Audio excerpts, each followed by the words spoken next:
आज की वीडियो का हमारा टॉपिक है the state of infrastructure in India. ठीक है, चलिए इसके बारे में हम लोग देखते हैं। Studying the state of infrastructure in India we are focusing on energy and health. ठीक, तो अगर हमें इंडिया के इंफ्रास्ट्रक्चर को स्टडी करना है, ठीक है, तो हम किस पर फोकस करेंगे? एनर्जी पे, एज अ की कंपोनेंट ऑफ इकोनॉमिक इंफ्रास्ट्रक्चर। अगर इकोनॉमिक इंफ्रास्ट्रक्चर की बात करते हैं तो उसमें हम एनर्जी पर फोकस करेंगे, और हेल्थ पर फोकस करेंगे किस तरीके से? एज अ की कंपोनेंट ऑफ सोशल इंफ्रास्ट्रक्चर। ठीक है, सबसे पहले आते हैं एनर्जी पर, की component of economic infrastructure. Energy is the most important component of economic infrastructure. जो एनर्जी होती है वो बहुत ही ज़्यादा मोस्ट इम्पॉर्टेंट होती है इकोनॉमिक इंफ्रास्ट्रक्चर के लिए। It is the lifeline of production activity across all sector of the economy. ये क्या होती है? जितने भी सेक्टर्स हैं इकोनॉमी के, उन सभी की प्रोडक्शन एक्टिविटी के लिए ज़्यादा एक तरीके से लाइफलाइन का काम करती है। ठीक है, in the primary sector energy is a critical input to operate tubewells and tractors. ठीक, प्राइमरी सेक्टर में क्या होता है? जो एनर्जी होती है वो क्या होती है? एक इम्पॉर्टेंट इनपुट होती है जो कि ट्यूबवेल्स और ट्रैक्टर्स को रन करने के लिए यूज़ की जाती है। In the secondary sector energy is a critical input to operate machines. Secondary sector में क्या होता है? जो एनर्जी होती है उसको कहाँ यूज़ किया जाता है? मशीन्स को ऑपरेट करने के लिए। In the tertiary sector energy is crucial input to operate computers. और टर्टियरी सेक्टर में क्या होता है? एनर्जी को कहाँ यूज़ किया जाता है? कंप्यूटर्स वगैरह यूज़ करने के लिए। ठीक है, आगे बढ़ते हैं अब इस पे।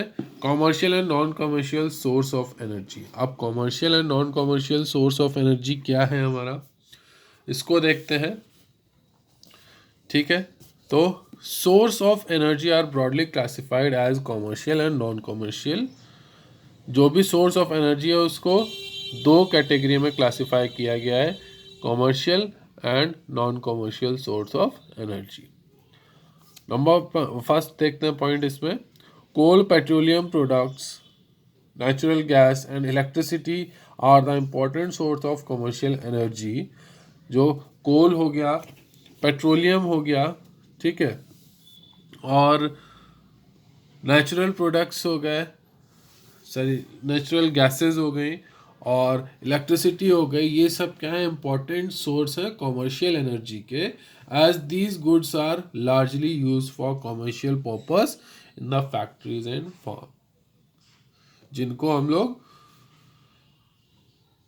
बड़े रूप में कॉमर्शियल पर्पस से फैक्ट्रीज में और फार्म्स में यूज करते हैं। They have an established market of sale and purchase.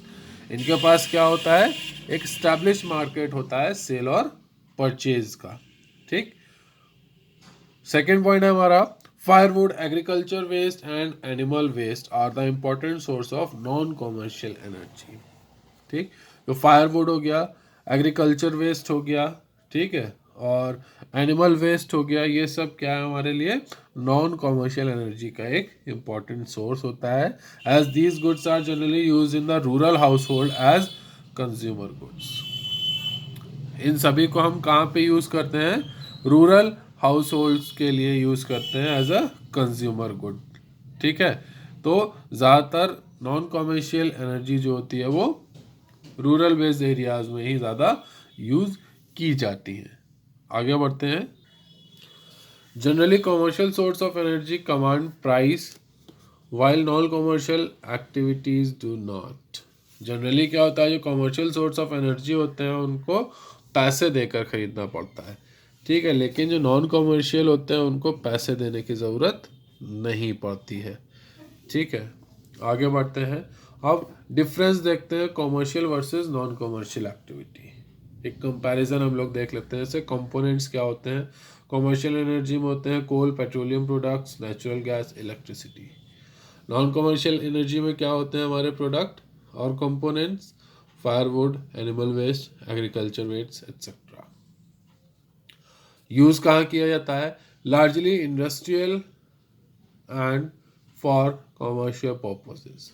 जो कॉमर्शियल एनर्जी होती है उनको ज़्यादातर इंडस्ट्रीज और कॉमर्शियल पर्पसेस के लिए यूज़ किया जाता है। और नॉन कॉमर्शियल एनर्जी को कहाँ यूज़ किया जाता है? Largely domestic and for consumption purpose. ठीक है, ज़्यादातर डोमेस्टिक यूज़ के लिए या फिर सेल्फ कंजम्पशन पर्पस से ही यूज़ किया जाता है नॉन कॉमर्शियल एनर्जी को। ठीक है, थर्ड क्या हमारा? Nature of goods. Nature of goods क्या है हमारा? Goods of commercial energy are traded through the market. जो भी कॉमर्शियल एनर्जी के जो गुड्स होते हैं उनको मार्केट में उनका ट्रेड किया जाता है। These goods command price. ऐसे गुड्स से क्या होती है? प्राइस जनरेट होती है। There is domestic as well as international market for these goods. ऐसे गुड्स के लिए डोमेस्टिक मार्केट भी है और साथ ही साथ इंटरनेशनल मार्केट भी अवेलेबल है। Goods of non commercial energy are generally procured by the villagers as free goods। जो गुड्स होते हैं नॉन कमर्शियल एनर्जी के उनको जनरली जो विलेजर्स होते हैं वो एज फ्री ले लेते हैं। ठीक है, often these goods do not command price. ऐसे गुड्स जो होते हैं किसी भी तरीके का पैसे को शो नहीं करते हैं। At best there is a local market for these goods. ठीक है, और इस तरीके के गुड्स के लिए लोकल मार्केट ही सबसे बेस्ट है। ठीक है, आगे बढ़ते हैं। Conventional and non conventional source of energy. अब conventional and non conventional source of energy क्या है हमारा, इसको समझते हैं। ठीक है, तो अब इसमें सबसे पहला पॉइंट है हमारा, conventional source of energy are those which have a long history of their knowledge and use. Conventional source जो होता है वो क्या होता है? एक ऐसा सोर्स होता है जो कि क्या करता है? एक ऐसा सोर्स होता है जो जिसकी अपने आप की बहुत ही बड़ी या पुरानी हिस्ट्री होती है और नॉलेज होती है और उसका यूज़ होता है, जैसे कि coal, petroleum, natural gas and electricity.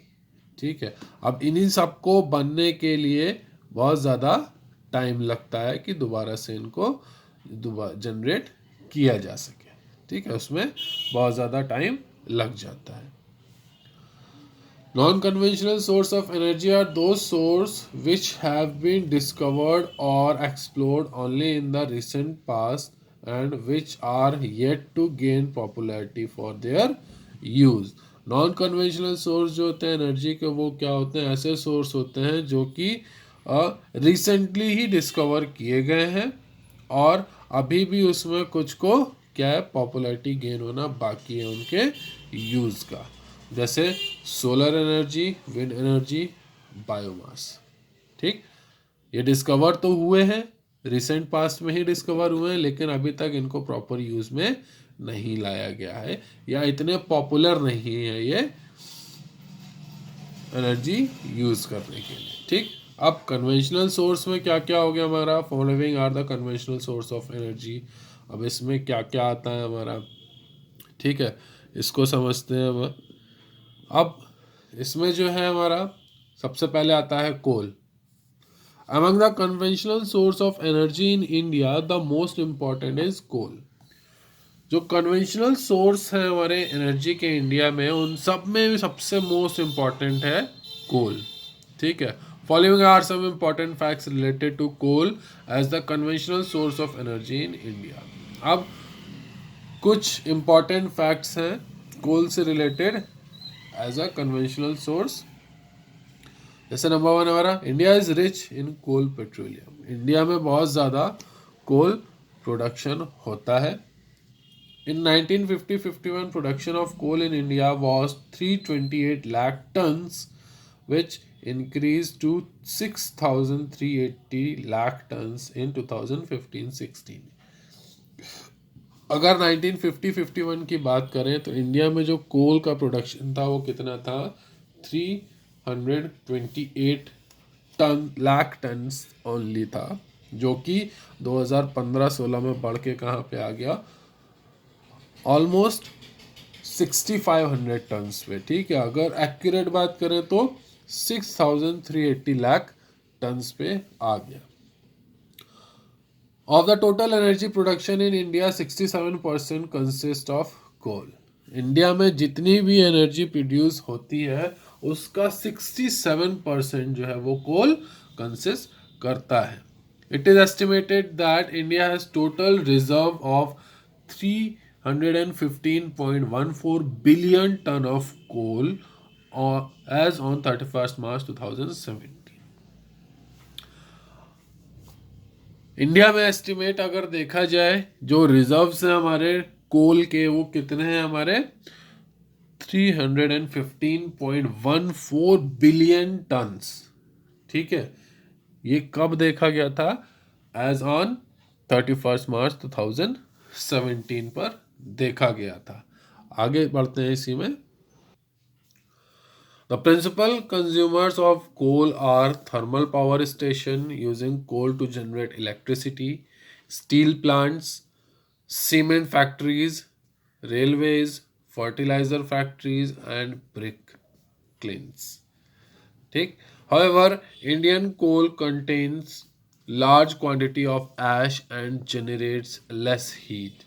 फिर भी जो इंडियन कोल है वो क्या है, वो राख को ज़्यादा क्वांटिटी में निकालता है और हीट भी कम जनरेट करता है। It hampers efficiency of thermal power station. ये क्या करता है, जो एफिशिएंसी है हमारी थर्मल पावर स्टेशन की उसको लो करता है। Therefore, some good quality coal with less ash and more heat is imported from other countries. इसलिए जो कुछ अच्छी क्वालिटी का कोल भी दूसरी कंट्रीज से इंपोर्ट किया जाता है, जो कि कम राख पैदा करता है और एनर्जी हीट भी बहुत ज़्यादा देता है, ठीक है। नेक्स्ट आता है हमारा पेट्रोलियम, ठीक। नेक्स्ट की अगर बात करें तो आता है हमारा petroleum. It is another conventional source of energy in India. ये जो है एक और कन्वेंशनल सोर्स है एनर्जी का इंडिया में। But production of petroleum in India is far less than it demand. लेकिन जो प्रोडक्शन है पेट्रोलियम का इंडिया में वो बहुत ही ज़्यादा कम है उसकी डिमांड से। This because large scale imports from rest of the world. ऐसा किस लिए होता है, क्योंकि इसका बहुत ही बड़ा पार्ट जो है वर्ल्ड के दूसरे कंट्रीज से इंपोर्ट किया जाता है। Domestic annual production of crude oil has been stagnant at around 36 to 38 million tons in last 7 years from 2010-11 to 2016-17. The gap between domestic consumption and domestic production has tended to rise over time. ये जो gap है domestic consumption और domestic production का, ये time के साथ साथ बढ़ता जा रहा है, causing a significant rise in the volume of import. और इसकी वजह से क्या हो रहा है, जो वॉल्यूम ऑफ इम्पोर्ट है हमारा वो बढ़ता जा रहा है, ठीक है। तो आज की वीडियो में इतना ही। नेक्स्ट वीडियो में हम इसके आगे कंटिन्यू करेंगे।